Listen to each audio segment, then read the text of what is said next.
When Beyonce drops music, she is the only thing that matters in town, but is her latest album a bop, or is it just beautiful gowns?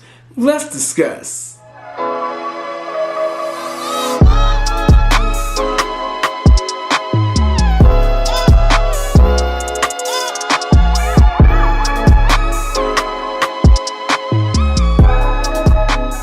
What's up, y'all? It's your boy Beasley here. I hope you all are staying cool, calm, and collected out there. So I had to go ahead and make a video on this album.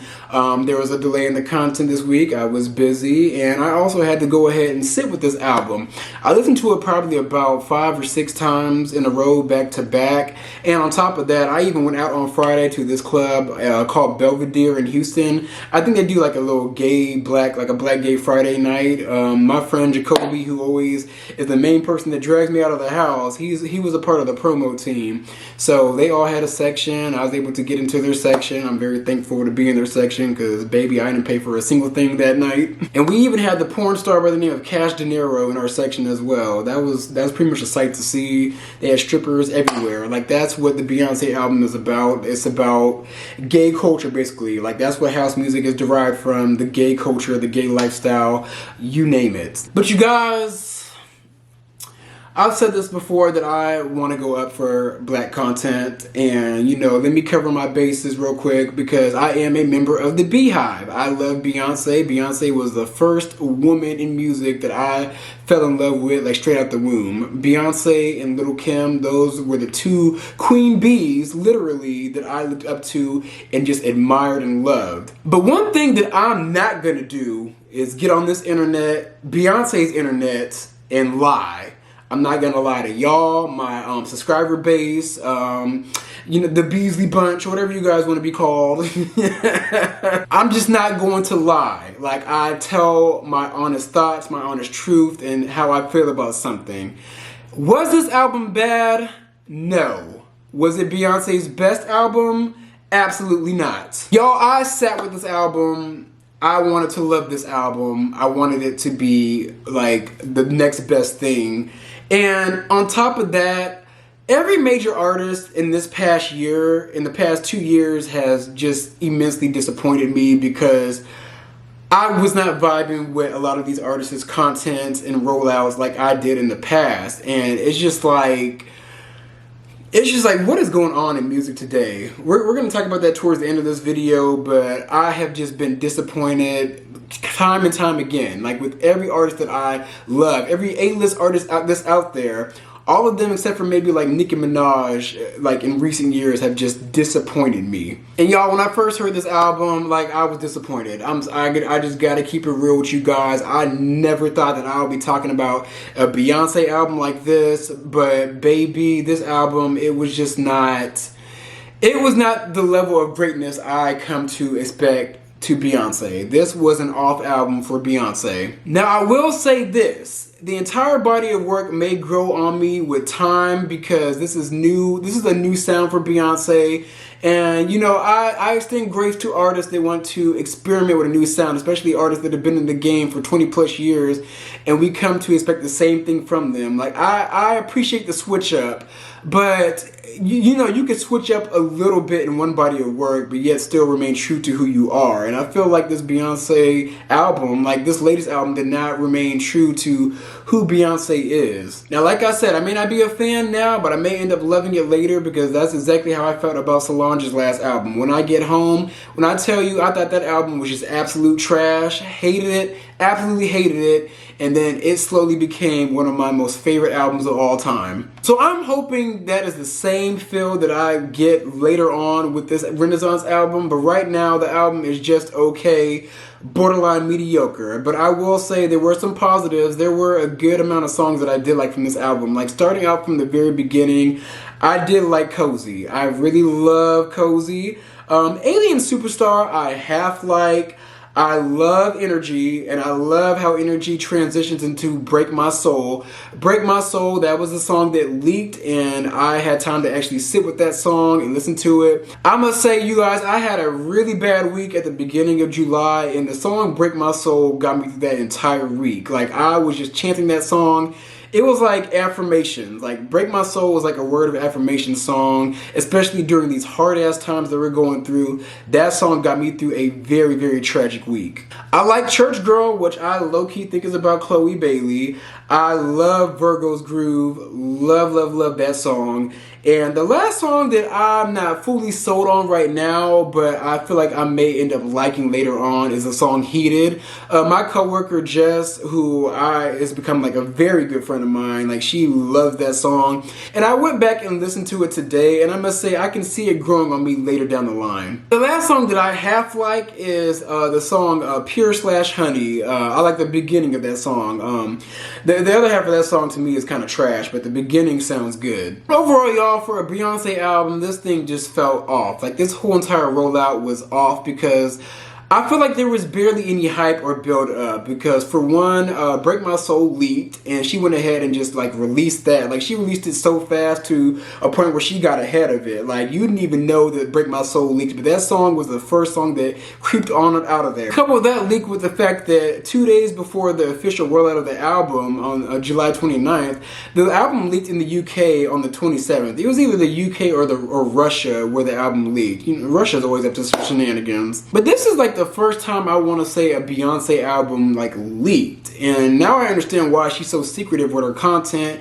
And usually whenever something leaks out, she like scraps the whole entire project and starts over, but she went ahead and just like, you know what, let's just get this on out of here. I honestly feel like Beyonce knows this was not her best body of work. Like this was not, like she was not giving us the best that she's got, because low-key Beyonce is burnt out. I think she is just burnt out, and she already has enough money and clout, so it's just like what are we even doing anymore? Like, y'all, I really wanted to love this album. I really did, but the content coupled with the messy rollout, like, granted, like, I'm pretty sure she's also, like, pissed about this album leak, like to the highest level of passivity, but like this rollout, it was messy. It was messy, and I feel like a lot of the hype died down a few weeks before it due to Break My Soul leaking, and you know, the album just coming out leaking, and then everybody not really 100% on like the bandwagon of house music. And then on top of that, it feels like a lot of artists like her and Drake, and also now I heard Frank Ocean wants to make a house album. It's like a lot of them are trying to hop on this pop, like house dance kind of wave, because that's the best way to, you know, get your music out there to every single demographic. You know, everybody universally, for the most part, the world likes pop music. Like pop music is universal, hence the word pop. It's popular. So everybody is trying to get a pop hit so they can instantly get a hit with the masses and get a platinum or a diamond single. It's worked for Lizzo, and it's for damn sure worked for Doja Cat. And now that these artists are seeing how big Doja Cat has gotten in such a short amount of time, they all want to hop into that pop genre. I feel like that's going to create a negative side effect, because you black and brown artists are going to hop into this pop lane, and while you guys are looking over there, bam, in comes the white people taking over rap and R&B music. And you know what? You can't even be mad because you guys allowed it.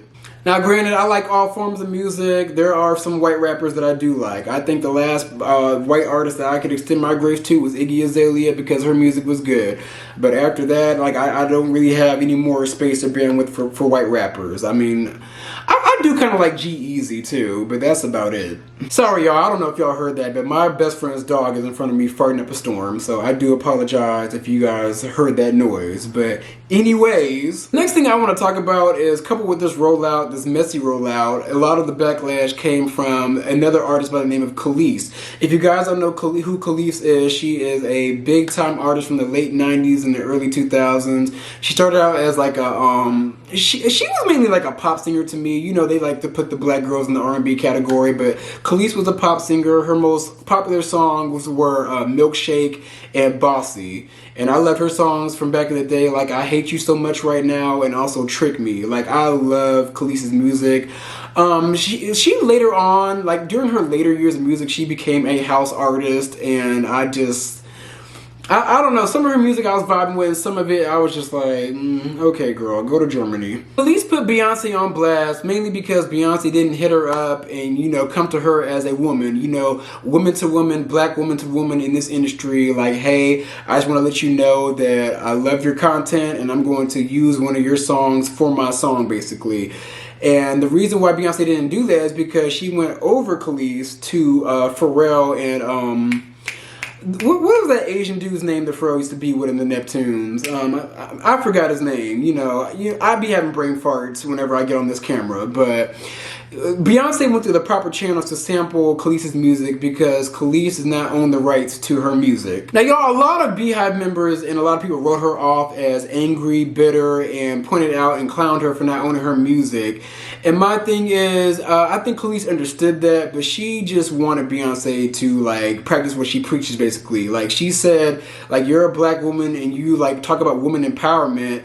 I'm a black woman in this industry, and yet you are not coming to me as a woman telling me that you want to sample my content.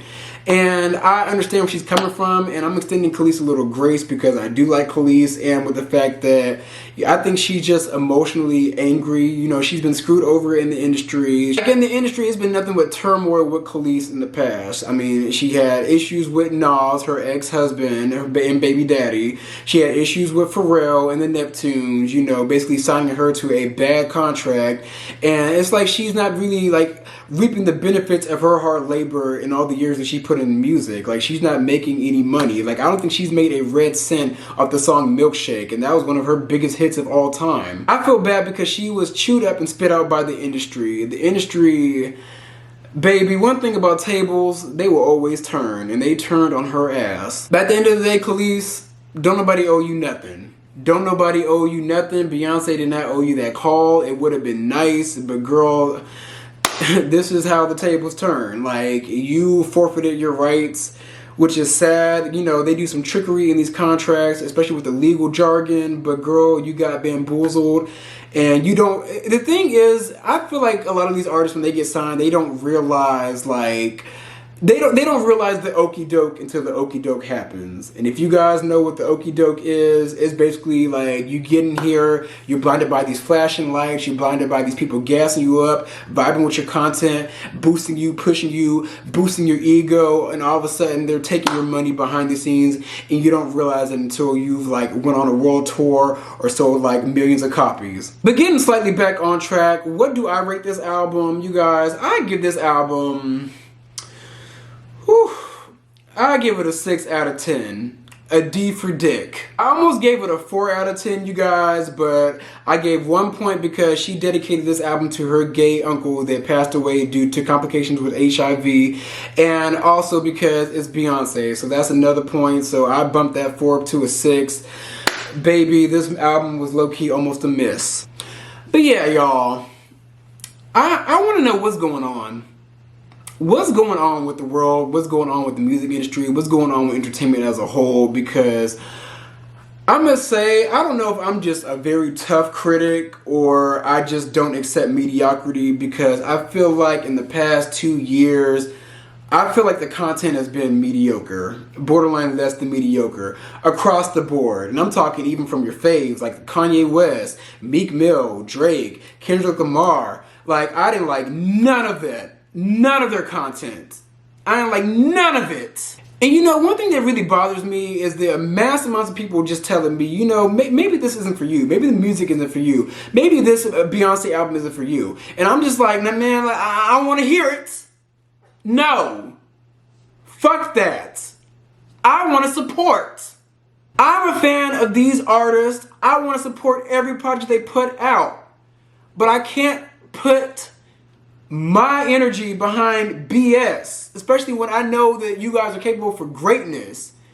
And I feel like this music industry is not going to be right until they purge out the evilness, purge out these bad contracts, purge out these people that are predators.